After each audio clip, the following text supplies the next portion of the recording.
Welcome back to the Play by Play Podcast YouTube channel, where today we will be discussing some potential landing spots for every single free agent slash available starting quarterback in this year's free agency or offseason cycle. But before we get into that, I want to encourage you guys to go down below, subscribe to this channel, leave a like on the video, share it with your friends, and comment on it if you haven't already. And if you haven't already, go ahead and follow us on all social medias, that being TikTok, Instagram, and Twitter.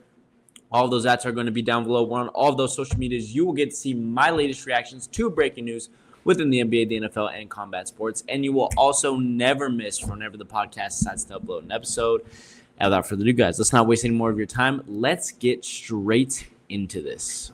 So this is definitely going to be a little bit more of a casual video. Not going to be a lot of edits within it, but there's not normally a lot of edits anyways, I guess. But kind of just going to go straight through and kind of tell you guys what my thought process and my thoughts are kind of right off the brain. So as of right now, with this current quarterback situation, this is going to be a lot of fun. At the time I'm recording this, earlier today, Geno Smith got released. So with Geno Smith being released, there's now 1, 2, 3, 4, 5, 6, 7 names that I have written down that could be potential names that are within the marketplace for a new home.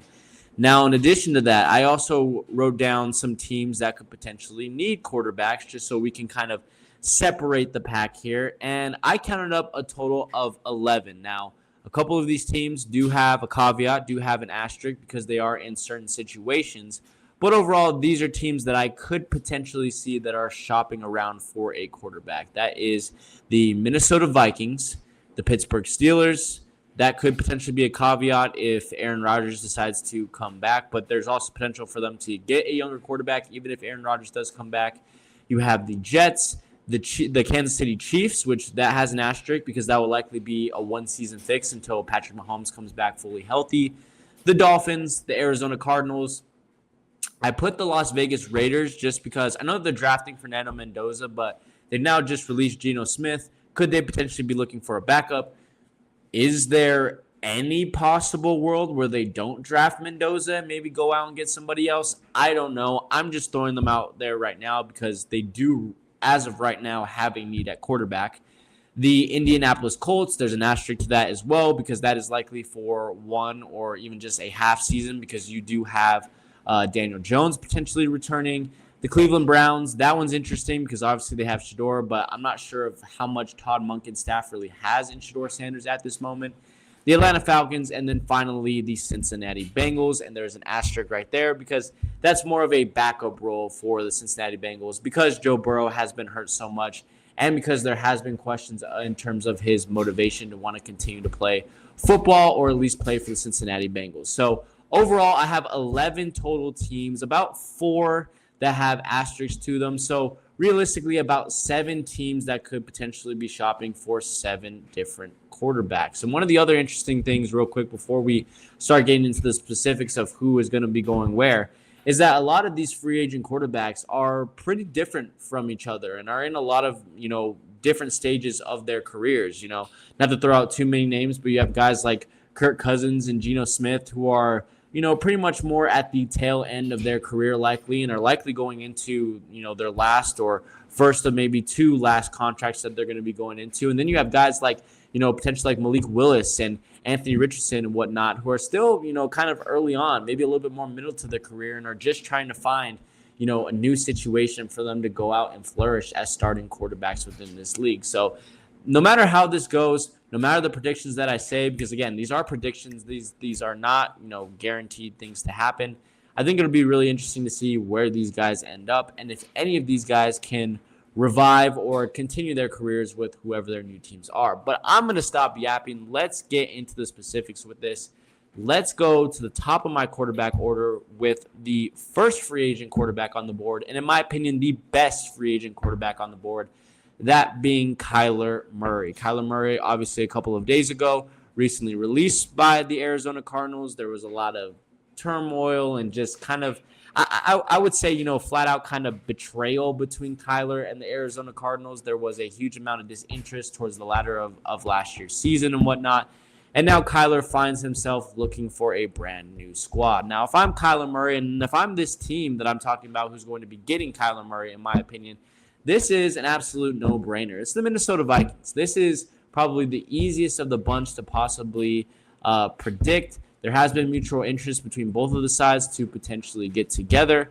And honestly, if you're the Minnesota Vikings, it just makes sense. You are a quarterback away potentially from going out and competing for a legitimate playoff spot. You have Justin Jefferson, Jordan Addison. Hopefully, if he can continue to stay out of trouble and stay on the field and stay away from injury and whatnot, will be returning. They did just release Aaron Jones, but there is potential for them to go out and potentially draft a running back or even sign one because there are a plethora of free agent running backs to go out. And you have a defense that behind Brian Flores is starting to really find its footing and find its maturity. And for somebody like Kyler Murray, I think that he would do great in a Kevin O'Connell system, especially if there isn't a substantial running back in the backfield. I think that would give him a lot more freedom to be able to, potentially do some more RPO, some RPO runs potentially, some outside zone runs going out of the pocket, and just give him a lot more mobility. And, Kevin O'Connell is a younger head coach. I think it would connect very, very well with Kyler. Obviously, very, very offensive-minded. Kyler would have multiple weapons around him. T.J. Hawkinson, who I didn't even mention at that tight end position. We know how well Kyler was able to mesh with Trey McBride. Why does that sound off? With McBride over in Arizona. T.J. Hawkinson, while he's probably not at the top level that McBride is, with McBride being the number one tight end in the league, in my opinion, Hawkinson is still up there, in my opinion, top 5 to top 10 tight end, which has a lot of athleticism, a lot of underrated ability within the vertical passing game and whatnot. So this is a situation where you can kind of get Kyler's trust back. You can get his confidence back at that quarterback position. There are going to be, some holes that they're going to have to fill, especially on that offensive line. I think that they just had an offensive lineman retire, I believe, at the center position. So that's definitely something that you're going to have to go ahead and fill in. It was a center position. It was Ryan Kelly who ended up retiring.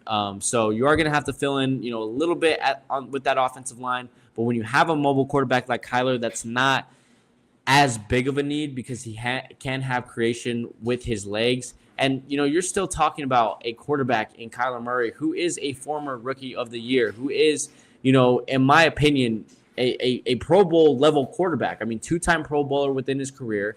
He has had some solid seasons. Has just had difficulty staying on the field and with some consistency issues. But, I mean, in 2019, he was 20 touchdowns and 12 interceptions for 3,700 yards. In 2020, he was nearly 4,000 yards with 26 touchdowns to 12 interceptions. Even in 2021, when he played 14 games, 9-5, 24-10, nearly 4,000 yards from there. So really for him, it's been about the injury history. Sure, he can get himself in a little bit of trouble, but this is also a guy that can just create so much with his legs. 572 rushing yards in 2024, 819 rushing yards all the way back in 2020. The dude is just very, very dynamic. And for a team in Minnesota that needs to continue to keep up with what is a very rapidly growing NFC North and very, very competitive NFC North, where we saw 3 out of the 4 teams in the last playoff cycle end up going to the playoffs, they need a quarterback. I understand that there's been interest with Anthony Richardson with that high ceiling and whatnot, but A-Rich and J.J. McCarthy, you don't want to be walking into the season next year with that being your quarterback room. Those are 2 guys that don't have a lot of big-time promise to them. I've never liked J.J. McCarthy from the beginning. I never believed that he was really going to amount to anything in the NFL because I just didn't see any real talent out of him outside of the amazing teams that he's been around over when he was at Michigan. He had a lot of mistakes last year, dealt with some injury. Kyler, plug him in, Pro Bowl level quarterback, a guy that can make things happen with his legs. If you can keep him on the field, limit some of his mistakes, he'll be just fine. So that to me is a perfect marriage there between Kyler Murray and the Minnesota Vikings. Next up, you lead to Malik Willis, who has kind of been the big-time wild card in all of this free agent quarterback talk because before Kyler, being released, I would say that he is undoubtedly the number 1 quarterback on the board as well. Of course, filled in a couple of times for Jordan Love, had some pretty solid performances, although, I think that you also have to look at the situation that he was in with the head coach that he had, with the offense that he was running under, with, them being able to cater to his ability to run the football. It's going to be a lot more difficult of a situation wherever he ends up ending up, which for me is going to end up being the Pittsburgh Steelers. Now, there's been a little bit of talk about Anthony Richardson potentially going to the Pittsburgh Steelers, and, A-Rich and Malik, I think, are very similar players, although I think Malik is a much more accurate passer and is a lot more developed as a passer.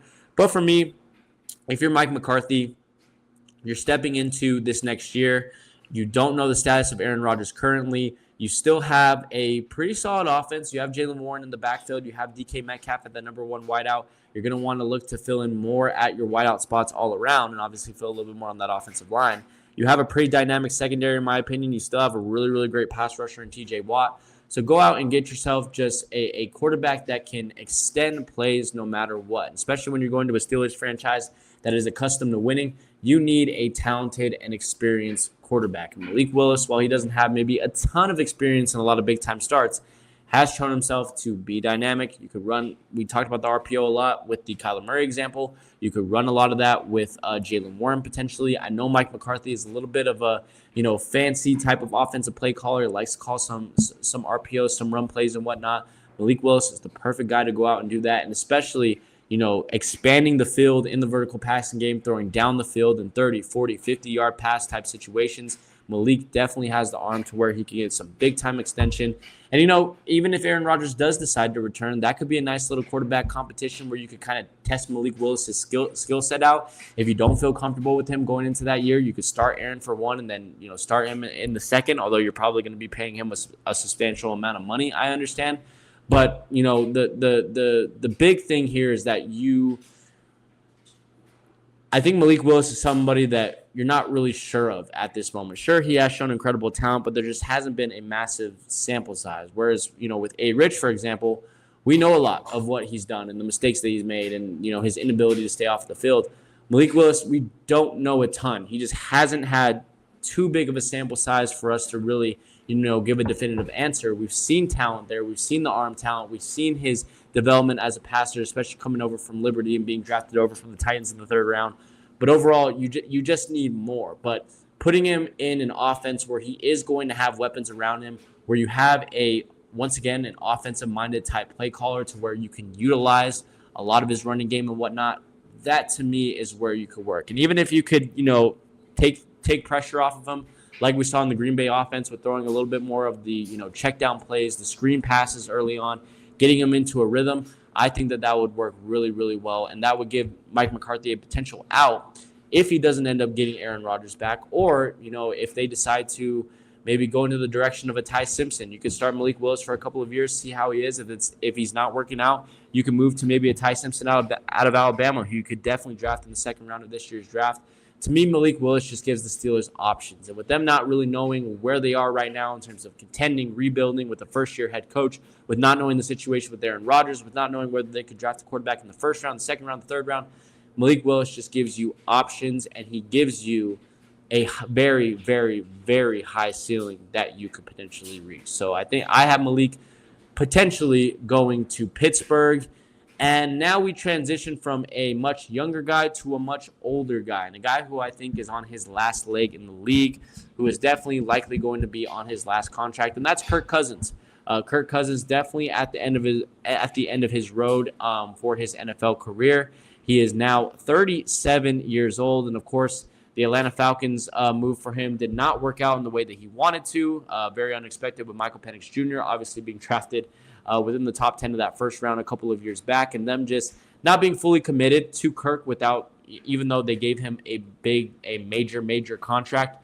But for Kirk, I think that he still has some ability. He reminds me a little bit of Alex Smith, where he's just that older veteran type guy who, yes, isn't going to make you big time plays and extend the field, but if you need a very, very short-term option, if you need a one-year sort of option, if you need a sound backup option, he could potentially be somebody that you plug in right away. Now, Kirk has said that he does want to make this final deal count, that he does want to try his best to go to a place where he will have a starting job. I don't know how realistic that is with the players that are on the table and with the teams that are here.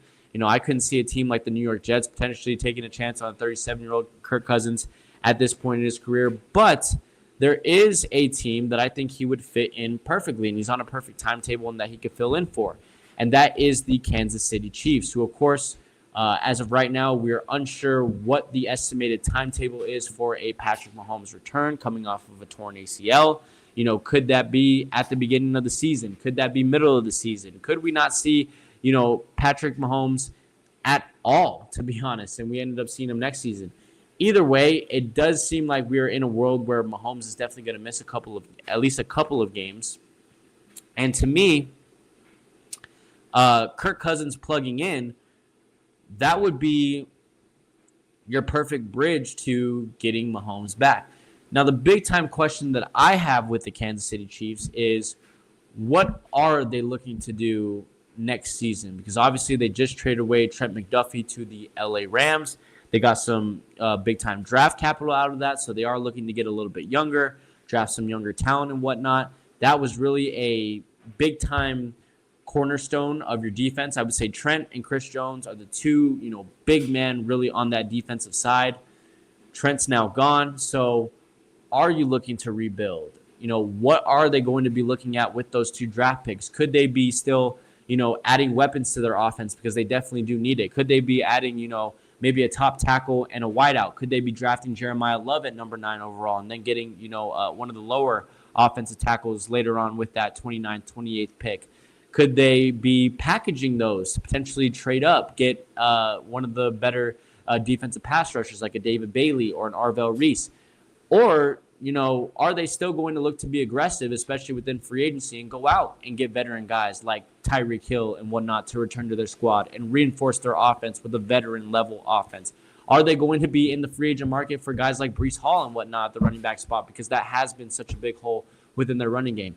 We have no idea. So that's the big-time question, because if they are potentially going into a rebuild, or at least hitting a big-time reset for one season because they don't believe that they're going to get substantial play out of Mahomes, then Kirk Cousins doesn't make a ton of sense in all of this, I'll be honest, because he might get you a little bit more wins than you realistically would probably want. You also add into the factor that he's not really the Andy Reid type of quarterback. Like I said, he is much more like Alex Smith, who we did see Andy Reid have a lot of success with in his earlier days when he first got to Kansas City. But Kirk is not going to be able to launch the ball downfield as many yards as you want. He's very much going to be within that short to medium pass game. With his lack of mobility, you're going to have to buy in a lot more into the run game. So if you do end up signing him, running back is definitely going to have to be a big time get for you, whether it's a rookie or whether it's one of these veteran guys like a Tyler Algier or a Breece Hall or a Kenneth Walker or whatnot. But overall, I think that knowing Andy Reid, knowing where he's at, knowing where people like Travis Kelce are at, and even Chris Jones and whatnot at the end of their career, I think that they might try to give this one more push. And even if it's just, having Kurt for about 6 to 8 games before Patrick ends up returning, if they can surround him with a solid receiver, if they could reinforce that offensive line a little bit, especially within that draft, because they have 2 major draft picks there, and then maybe fold in a running back or whatnot, that could be an offense that is just consistent and steady. And then you're looking for Steve Spagnuolo to just do his miracle magic and go out and fix that defense with the lack of talent there now. But hopefully, maybe you could spring together some wins to put Patrick Mahomes in a position coming off of a torn ACL to potentially put you within a playoff spot. So I'm going to stick with my guns. Kirk Cousins to the Kansas City Chiefs. I'm going to call it. Outside of that, maybe the Indianapolis Colts for, a season or a couple of games, but it's a similar situation. He's immediately probably going to hand the keys over to Daniel Jones if Jones ends up returning to Indianapolis. Either way, look for Kirk Cousins to be sort of that bridge quarterback for a lot of these teams that are just potentially looking for a couple of, consistent games out of him. Then we move to a guy who is in a very, very troubled situation right now. That is Tua Tagovailoa. Obviously, Mike McDaniel is now out of Miami. Jeff Hafley has replaced. Not good for Tua and also Tua's situation, his development. Again, a defensive-minded head coach that didn't draft him and likely doesn't want him there. At this moment, we don't know what direction Miami is leading, if they're going to release him, if they're going to try to trade him and his atrocious quarterback contract that he has. But either way, this is a guy that is widely available and could go out and be used as an asset to a different team. Now, the main suggestion, the main pick, and I fully agree with this pick, is Tua to the Atlanta Falcons. And I love this for a couple of reasons. Number one, I don't think that Michael Penix has realistically worked out at this point. I know that it's only been 2 years. It's a very quick turnaround for a quarterback. He didn't have an offensive-minded head coach. You have that coming in Kevin Stefanski now. But this Atlanta Falcons offense has just been waiting to lift off for so many seasons. It feels like every single year we're talking about the Atlanta Falcons, saying that they're going to be one of the top offenses in the league with young guys like Bijan Robinson and Drake London and Kyle Pitts. And year after year, they continue to disappoint, to the point where last year I would argue that the defense was the highlight of their year last year. And that's surprising, seeing as their defense has been one of the worst defenses in the league over the past, near decade or so. So the defense has finally gotten to a point to where they revived. But the offense continues to lag behind. And Penix, the outside throws continue to be an issue with him. I don't see a lot of zip on his throws overall when he's throwing it. The decision-making has been questionable. He's dealt with injury here and there. And yes, I know that Tua is kind of a veteran version of Michael Penix in a way, but now you have another offensive mind within Kevin Stefanski. They wouldn't have to change their offense really at all because, and this is an important note that a lot of people are saying, they're both left-handed quarterbacks, so Kevin Stefanski wouldn't really have to change anything as far as, personnel swaps with formation and putting guys in certain positions. He would have to keep it, virtually the same. And, at worst, Tua could just be used as a nudge, as kind of a buffer for Michael Penix to push him towards the right direction, give him a little bit quarterback competition, give him a little bit motivation, and maybe push him to develop a little bit quicker, because at this point we really haven't seen a lot out of Penix that is really, revivable to him being, the future of the Atlanta Falcons franchise. So, put Tua in a spot, you give him more solid young weapons. He wouldn't have to rely a lot on the passing game because Bijan Robinson is just so good at his job. You give him a dynamic, tall tight end with a guy like Kyle Pitts and whatnot, Drake London, vertical pass threat. Get Tua to throw the ball a little bit more down the field than he has done past in Miami. Maybe it could be, a little bit to get his confidence up. And overall, I think for Atlanta, it would just be a good move to see what they have moving forward with Michael Penix. Because right now, I think they're a little bit in the dark because Penix just hasn't shown much overall. Moving to another veteran whose future is possibly in question and could also be looking at, towards the end of the career. It's the guy that was released earlier today, that being Geno Smith. Definitely at a big-time crossroads within his career, 35 years old. And he's coming off of a season where he had 17 total interceptions to 19 touchdowns, was one of the most, big-time mistake makers within the league this past season, threw for just barely over 3,000 yards, went 2-13 in starts. I could go over and over. It was not a good year for Geno Smith at all. We have seen, in past years, some redeemable sides of Geno. 5 touchdowns, 1 interceptions all the way back in 2021 with Seattle. Follows it up with 17 straight game starts, 30-11 in 2022, 20-9 in 2023. You had his career high throw in yards with 43-20 back in 2024, even though he did throw a lot more picks at 15 interceptions. Overall, I think Geno is going to be very similar to Kirk Cousins, in which he is going to be that much of a bridge quarterback.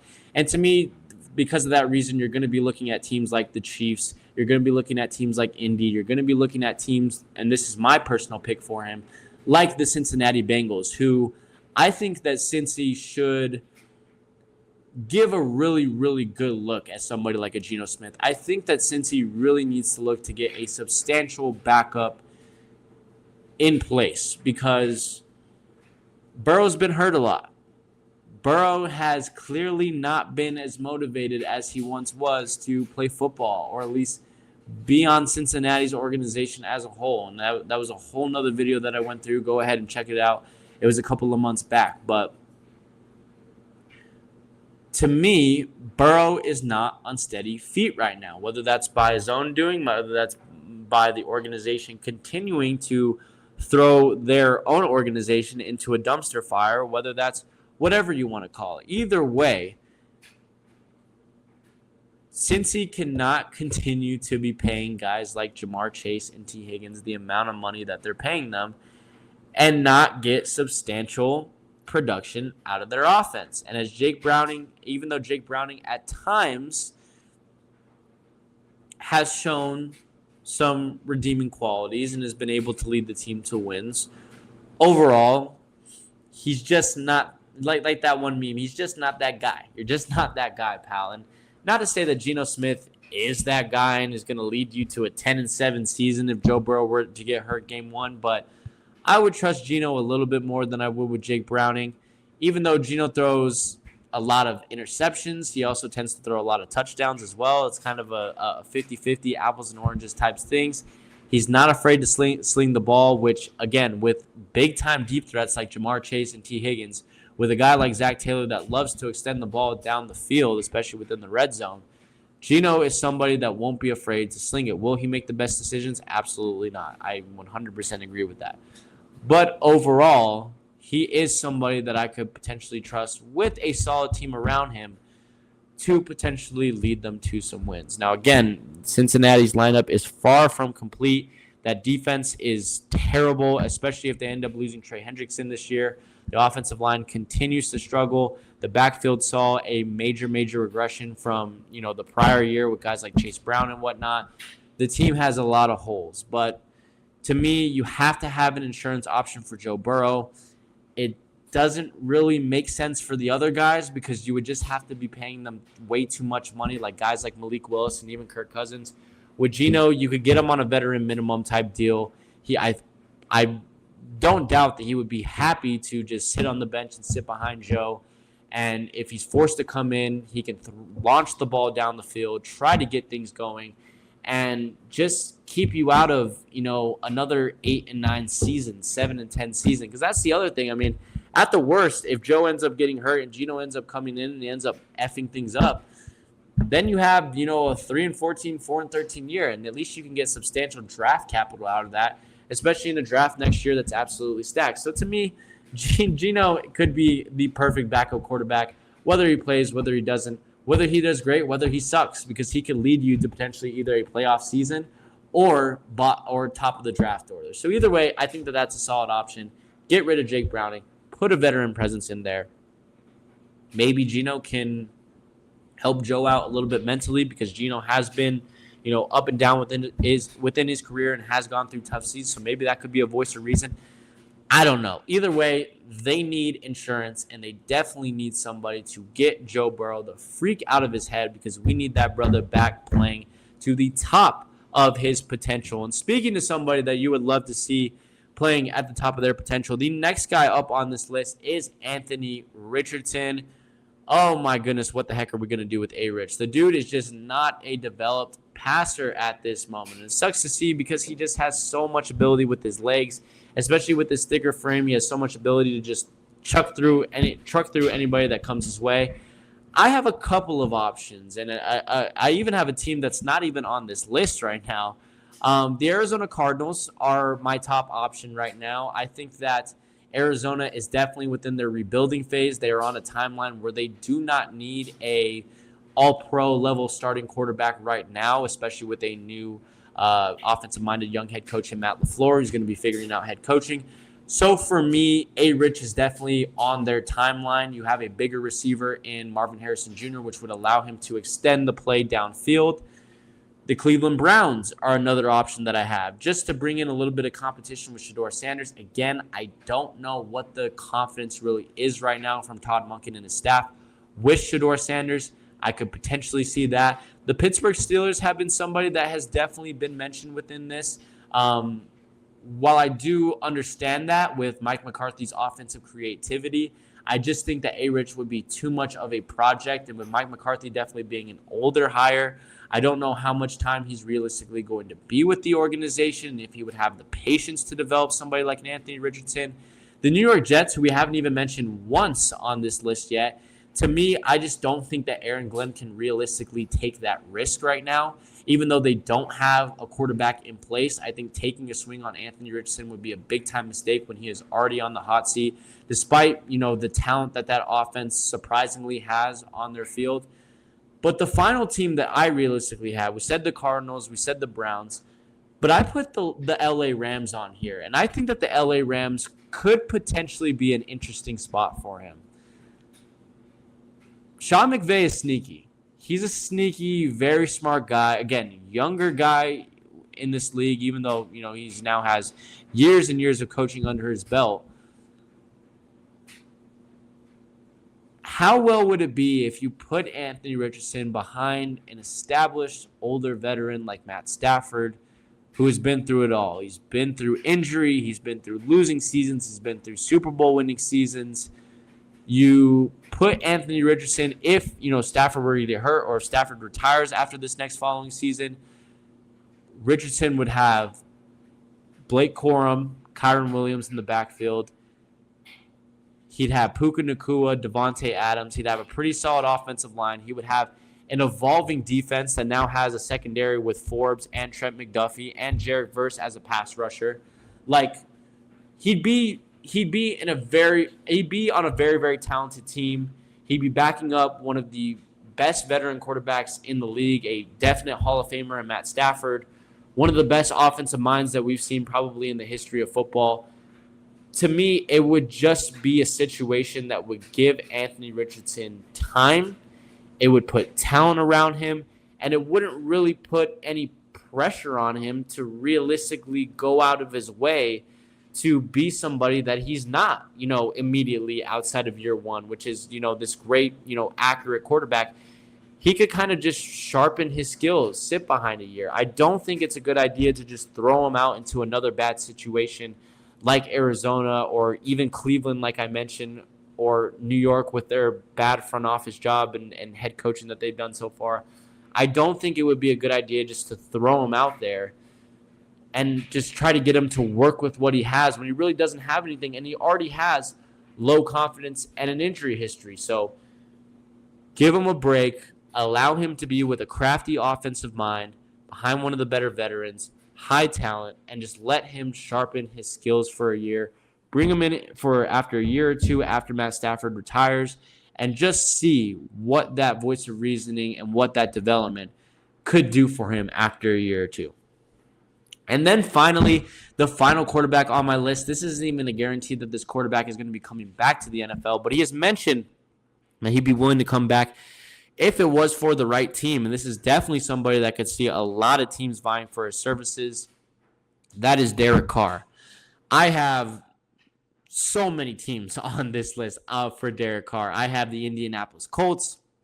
I have the Cincinnati Bengals. I have the Miami Dolphins. I have the New York Jets. I have the Pittsburgh Steelers.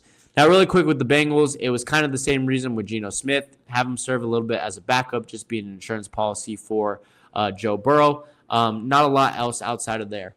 For the Miami Dolphins, we have not mentioned them yet.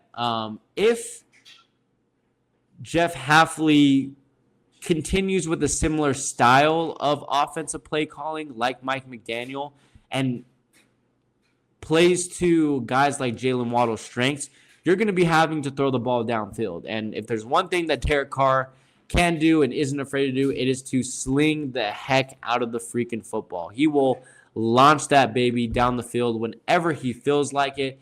And to me, with the speed that you have within that offense, you don't have to really even put him in a lot of harm's way because you have, a lot of really great check down options with guys like Devon Achane and whatnot. Carr is somebody that definitely will not be afraid to extend the field, and I think that could possibly work with the prototypes that you have within that Miami Dolphins offense. The Steelers, I put just because they are a playoff contending team at this moment. Again, we don't know what direction they're really going to go in, but if they need just a standalone, one-year quarterback before they want to maybe go out and draft somebody the following year, Carr could definitely step in. Same thing with the Jets. I think that Aaron Glenn he needs a vet in there. He needs a veteran right there. They're obviously not going to draft, a starting caliber quarterback this year with the lack of quarterback talent that is in this draft. So get yourself a Derek Carr and just see, where the talent of your offense can take you, right? You have two franchise offensive tackles. You have Mason Taylor at tight end. You have Garrett Wilson at the wide receiver position. You could potentially be bringing back Breece Hall. You have a lot of talent on this offense. Just get, a solid starting quarterback that can actually throw the football. Not Justin Fields, who, throws like 3 passes for 7 yards in one game. Just get a guy that, again, will not be afraid to throw the football and actually, allow your offense to just spread out and do more than just RPOs and quarterback options and 5-yard slant routes and whatnot. And then finally, the Indianapolis Colts. Again, that's a pretty easy one. Daniel Jones, it's not a guarantee that he's going to be coming back. We'll have to see if any teams offer him a major contract that Indy doesn't want to match. But if he does end up coming back to Indy, it's not a guarantee that he's going to be back towards the start of the season. It's not going to be known, how well he's going to be coming off of that, especially with his mobility and whatnot. Carr could definitely be somebody that fills in towards the start of that season and just gives them a little bit of relief. So overall, that's what I have overall. Let me know what you think about all of that down below within the comment section. What are your predictions for all of these quarterbacks? Where do you think that they're going to go? Where do you think is the best situation? What do you think is the worst situation? What do you think is the best pairing? Let me know about all of that down below within the comment section, as well as leaving a like on this video, sharing it with your friends, and subscribing to the channel.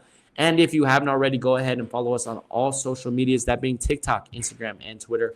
All of those ads are going to be down below. We're on all of those social medias. You will get to see my latest reactions to breaking news within the NBA, the NFL, and combat sports. And you will never miss for whenever the podcast decides to upload an episode. And without further ado, guys, that's all that I have for you guys today. I will see you guys on the next one. I hope that you guys have a great weekend, and peace.